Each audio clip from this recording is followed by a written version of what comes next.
Okay, so Craig's got a question regarding what's the difference between a lead gen funnel and a webinar funnel.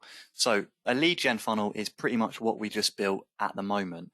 It's basically the sole purpose of it is to generate leads. So you want someone to come here and have something that they want on the page, so they will give you their email address in return for that. So in this case, we have on our thank you page our lead magnet.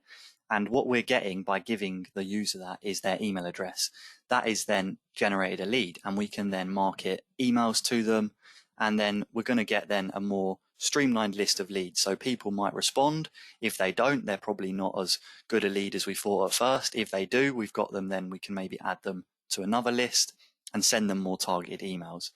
So that's what a lead gen funnel is. What a webinar funnel is, it's basically a funnel where you have on one page a registration page. So some of you might have come through this when you signed up today.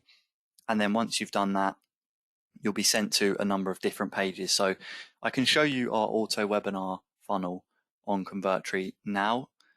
This is an extra feature in Convertri that you would have to purchase separately, but I can use it as an example of a webinar funnel for you. So here you've got registration. This is page one, and then you've got confirmation. This is letting your user know that they have signed up successfully. You've then got the webinar page, which you can market to them in an email because you've got their email from registration. You've then got a checkout if they're purchasing anything, if it might be a paid webinar or they're purchasing an upsell, a thank you page, and a replay page, and expired. So you can change these settings accordingly. And that the main difference I would say between a lead funnel and a auto webinar funnel is, or a webinar funnel more specifically to your question, is that you're going to need to have leads to have a successful webinar funnel. If you're just driving traffic that hasn't already been marketed to at a webinar funnel, you might struggle to make conversions because they're not going to be sold on anything. So it's unlikely they're going to subscribe to a webinar straight away.